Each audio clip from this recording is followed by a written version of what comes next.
toward Islam. And there is no restriction of age, and there is no restriction of gender, color, nothing at all. Farid Nair. I welcome all of you with the Islamic greetings. Assalamu alaikum wa rahmatullahi wa barakatuh.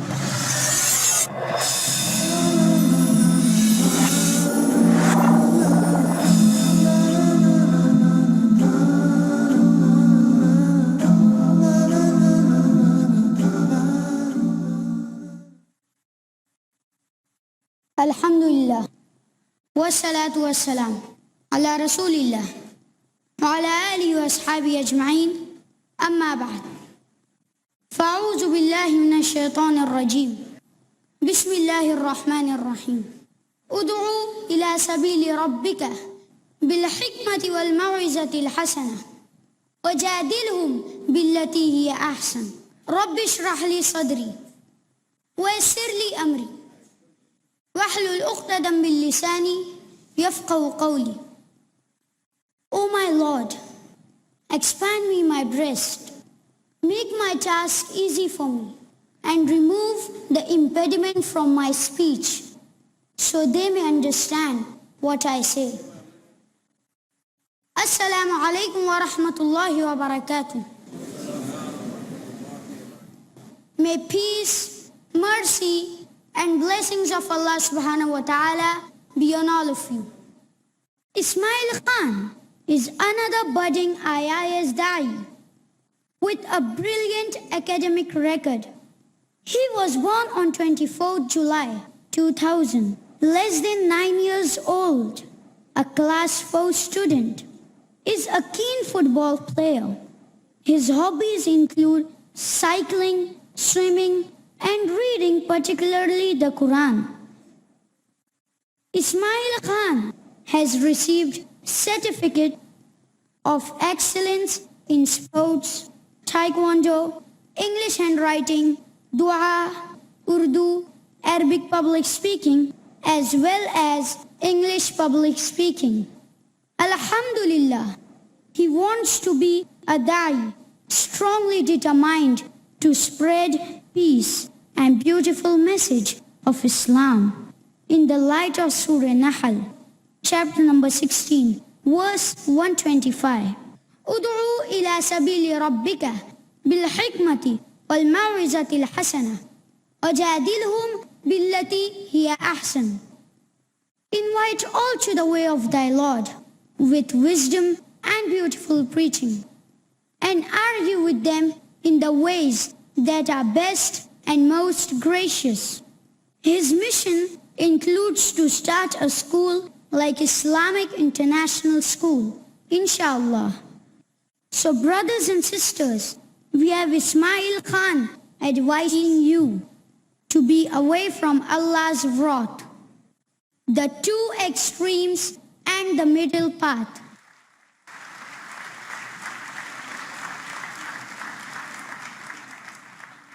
Alhamdulillah, wassalatu wassalam ala Rasulillah wa ala alihi wa ashabi ajma'in. Amma ba'd. A'udhu billahi minash shaitanir rajim. Bismillahir rahmanir rahim. Wabtaghi fima a'taka Allahu ad-dar al-akhirah. Wa la tansa nasibaka min ad-dunya. Wa ahsin kama ahsana Allahu ilayk. Qala rabbi shrah li sadri. وَيَسِّرْ لِي أَمْرِي وَاحْلُلْ عُقْدَةً مِّن لِّسَانِي يَفْقَهُوا قَوْلِي. Respected elders and my dear brothers and sisters, I welcome all of you with the Islamic greetings. Assalamu alaikum wa rahmatullahi wa barakatuh. May peace, mercy and blessings of Allah subhanahu wa ta'ala be on all of you. The topic of my talk is the two extremes and the middle path. Allah the Almighty, the creator of this universe, has praised us as Muslims in the Holy Quran by saying in Surah Ali Imran, chapter number 3, verse number 110, Kuntum khayra ummatin ukhrijat lin-nas. You are the best nation produced as an example for mankind. And Allah also talks about us in Surah Al-Baqarah, chapter number 2, verse number 143, saying, وَكَذَلِكَ جَعَلْنَاكُمْ ummatan wasatan. And thus, we have made you a just community. So this is what a Muslim should be. You have to be balanced and you have to be in the middle path. If you look at the hadith of Prophet ﷺ, it's mentioned in Jami' at-Tirmidhi. He told us that his followers, his ummah, will be divided into 73 factions, 73 sects. All of it will be hell, with the exception of one. And I pray to Allah subhanahu wa ta'ala that He makes me and you among this particular one. Only one will be in the Jannah. So the companion said, which one? Who are they? So the Prophet ﷺ said, it is the Jama'ah, it is the unity. And not in the sense of numbers, because if you look at us Muslims, we are great in numbers, but we are not a unity, we are not a Jama'ah. Ibn Masud, the son of the Prophet ﷺ, who used to carry water for his ablution all the time, who took more than 70 chapters of the Quran, died from Prophet's mouth. He says, Jama'ah, the unity means whatever corresponds to truth, even if this meant that you are alone. Look at the time of Abraham, peace be upon him, where Abraham was alone and the whole population of earth was against him. But at that particular time, he was the Jama'ah. He was doing what Allah subhanahu wa ta'ala told him to do. He was worshipping Allah alone, and that made him the Jama'ah. We have to identify which faction is on the correct and middle path. It is reported in Sahih al-Bukhari, volume 3, book of fasting, hadith number 1968. Salman al-Farsi, may Allah be pleased with him, the truth seeker, when he came to Medina, the Prophet ﷺ joined him and a companion by the name Abu Darda. He made them brothers, and that was in the very beginning of the hijrah or migration.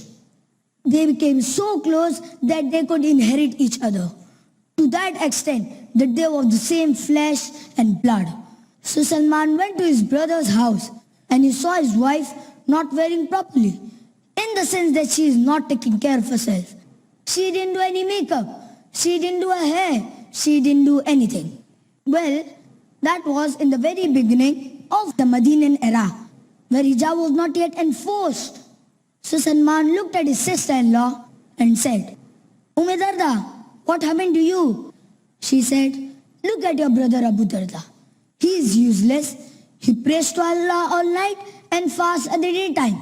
What time is there for us? So Salman said, no problem. When Abu Darda saw his brother Salman, he brought food for him as a gesture of goodwill. You know, when a guest is coming, you feed them. So Salman said, eat. Abu Darda said, I'm fasting, I can't eat. He told him, by Allah you will eat. Otherwise, I'm not going to eat. I'm your guest. Abu Darda said, okay, this is a voluntary fast. I'll make it some other day. And he broke his fast. After Isha prayer, when they were supposed to sleep, and they didn't have a guest room, but they had only one room to stay in, Abu Darda stood up and wanted to pray the night prayer after Isha. This was his usual routine from 9 o'clock until 5 o'clock or 6 o'clock in the morning. He is standing in prayer. This is the norm for all companions and for righteous people. So Salman told him, go to bed. Abu Darda said, but I want to pray. Go to bed, Salman said. So he left and he went to sleep. An hour later, he looked. It's night. He wants to go and pray. Salman told him, go to bed, not now. And just before Fajr prayer, about half an hour or an hour, Salman told him, now we pray. And they stood up and prayed until Fajr prayer. After they finished, he gave an advice to his brother. He told him, Abu Darda, Allah the Almighty has rights over you. Your wife has rights over you. Your friends and visitors have rights over you. And your body has rights over you. Therefore give each one his own rights. This is the balance in Islam. Abu Darda did not accept what Salman is talking about. He went to the Prophet ﷺ to cross-check it. And the Prophet ﷺ said, this is exactly the truth. You have to follow what Salman, may Allah be pleased with him, told you. If you look at the imbalance in your life, It's overwhelming. You find people, and the majorities of the Muslims, who spend almost their entire life as if there is no akhirah, as if there is no hereafter. They work for this life, they'll even die for this life. They spend almost their times trying to make a decent and honest or not honest riyal, dollar, rupee, or whatever. This is all what they care about. They'll even die for their lust and desires. And on the opposite side, you will find people who think that they are being good at the side of Allah. So what they do is stay in their masjid, stay in their houses of worship, praying to Allah, fasting, doing good things on the surface, but they don't work. They depend entirely on the people to support them. If you look at Islam, Islam is the religion of balance between this life and the hereafter. And it tells you clearly that whenever there's a conflict, you should choose the hereafter. And this is that a lot of us don't understand. We are good Muslim as long as my salary is in my bank account at the end of the month. I'm good Muslim as long as my wife is okay. And my children are doing fine or doing well. But if there is a calamity, if I had to make the choice between this life and what pleases Allah subhanahu wa ta'ala, He says, well, Allah is Ghafoor Rahim. He is most forgiving and most merciful. But my boss is not. So I have to please my boss. I started my talk by quoting a verse from the glorious Quran, from Surah Al-Qasas, chapter number 28, verse number 77. وَابْتَغِ فِي مَا آتَاكَ اللَّهُ الدَّارِ الْآخِرَةِ وَلَا تَنْسَى نَصِيبَكَ مِنَ الدُّنْيَا وَأَحْسِنْ كَمَا أَحْسَنَ اللَّهُ إِلَيْكَ. But seek through that which Allah has given you, the home of the hereafter, and yet do not forget a share of this world, and do good as Allah has done good to you. The origin of all this is the hadith of the Prophet ﷺ. It's mentioned in Sahih al-Bukhari, volume 3, book of Nikah, hadith number 5063, where three men came to visit the Prophet ﷺ's houses and checked about how he used to pray and fast. So they asked the mother of the believers, the wives of the Prophet ﷺ, what's the Prophet's conduct? So they told them about his conduct. The three of them sat down and one of them said, I believe that he is the Prophet of Allah, and Allah has forgiven all his previous sins and the coming sins. He has nothing to worry about. So let's do something really strong in Islam. So one of them said, I'll never marry. He doesn't want to marry a woman at all. He wants to live a life without any marriage. The other one said, I'll never sleep. Immediately after Isha prayer, I'll pray until Fajr prayer. The third one said, I'll never break my fasting. I'll fast every single day. This is how Allah will forgive our sins. The Prophet, peace be upon him, heard about this. He was furious. He was angry. He came on the mimbar, praised Allah and said, why do I hear from my followers, from my companions, say so and so? By Allah, I pray at night and I sleep. I fast the day and I break my fast. And I marry women. This is the human nature. And he said, فَمَنْ رَغِبَ عَنْ سُنَّتِي فَلَيْسَ مِنِّي. Whoever chooses a path other than mine will not be considered to be from my followers. Look at this. And finally, is a choice for us to be balanced. Is it something that we can say, I like to be balanced? One would say, no, I like to be an extremist. No, it is not a choice. It's an instruction from Allah the Almighty for us to be balanced and to be on the middle path. Otherwise, we will not qualify from that sect that is following the Prophet ﷺ and his companions, and that will be salvaged and safe from hellfire. And I pray to Allah subhanahu wa ta'ala that He would benefit us from what we have heard, and that He will join us on the day of judgment with the Prophet ﷺ and his companions. Wa akhiru da'wana alhamdulillahi rabbil alameen. Wassalamu alaikum wa rahmatullahi wa barakatuh. Jazakallah, brother, for your talk. Allah subhanahu wa ta'ala says in the Quran, in chapter number 4, verse 177, La taghlu fi dinikum. Do not commit excess in your religion. May Allah subhanahu wa ta'ala help us to follow the balanced path, the right path. Ameen. Amreen Sheikh, a class 5 student, born on 15th March 1999. 10 years of age, is good in academics and loves reading. Her credentials include excellent communication skills, Certificate of Excellence in English and Arabic Public Speaking, History and Geography. She has also won medals in sports. A confident Amreen wants to be a doctor and take up dawah as her career. Originally from London, has come to India to accomplish in Islamic education at Islamic International School. May Allah subhanahu wa ta'ala help her fulfill her aspirations. Ameen. Brothers and sisters, we are aware that even before accepting Islam as a staunch opponent of Islam, Hazrat Umar radiallahu anhu said about the Quran, "What excellent and dignified words are these." Even if people of corrupt mentality create obstacles, Amreen Sheikh reaffirms Al-Quran, the miracle of miracles.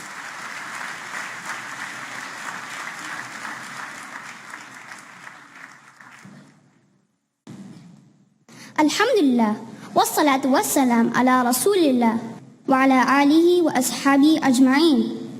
Amma ba'd. A'udhu billahi minash shaitanir rajim. Bismillahir rahmanir rahim. وقالوا لولا أنزل عليه آيات من ربه قل إنما الآيات عند الله وإنما أنا نذير مبين أولم يكفهم أن أنزلنا عليك الكتاب يتلى عليهم إن في ذلك الرحمة وذكرى لقوم يؤمنون رب اشرح لي صدري ويسر لي أمري واحلل عقدة من لساني يفقه قولي. Respected elders and my dear brothers and sisters, I welcome you all with the Islamic greeting. Assalamu alaikum wa rahmatullahi wa barakatuh.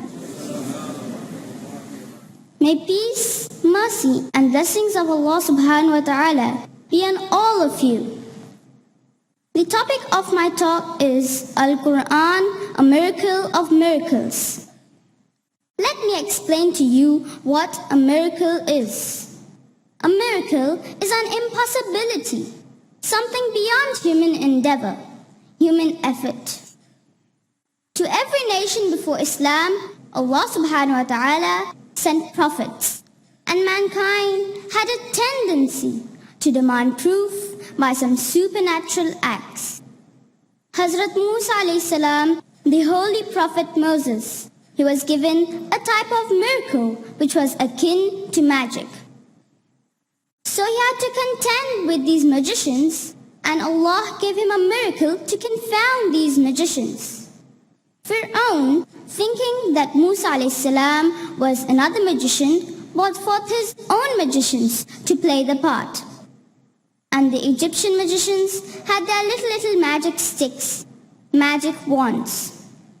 And they threw them on the ground, and all these little sticks became little snakes.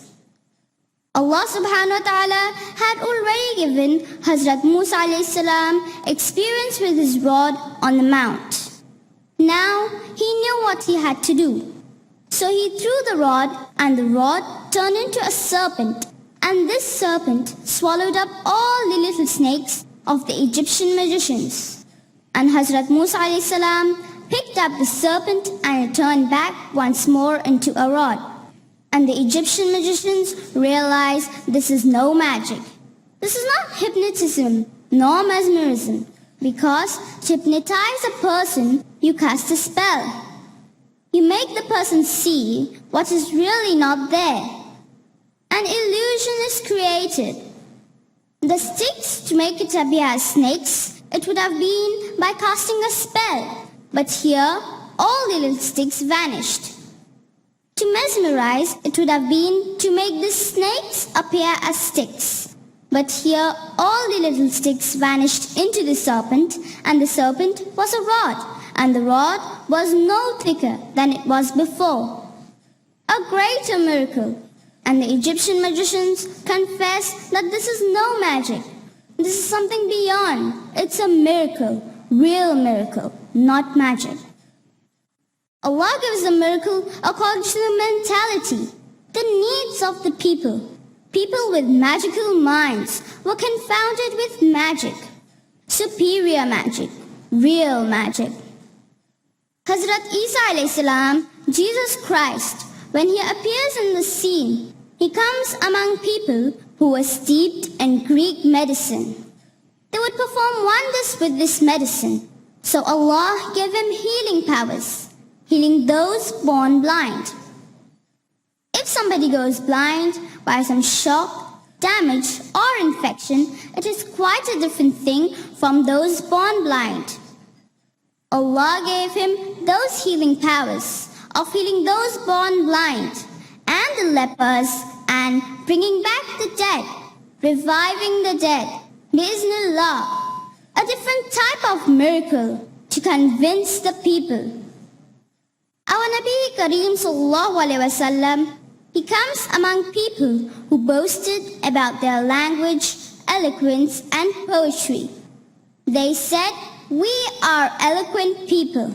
We are the Arabs and the rest of the world is ajam, dumb compared to us." So among such people, when he comes along, the greatest miracle that he gave was the Quran. The language of the Quran, in the first instance, was beating the people.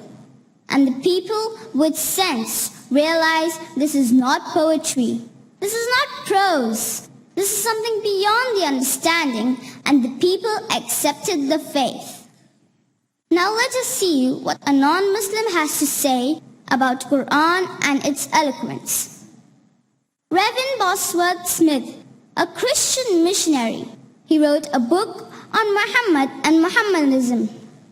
In this book he says about our Nabi Kareem Sallallahu Alaihi Wasallam and the Holy Quran. He says, illiterate himself, an ummi, scarcely able to read or write. He was yet the author of the book, which we Muslims do not agree that Muhammad Sallallahu Alaihi Wasallam was the author of the book. He says, according to his belief and understanding, that Muhammad is the author of the book, which is a poem, a code of laws, a book of common prayers, and a Bible all in one.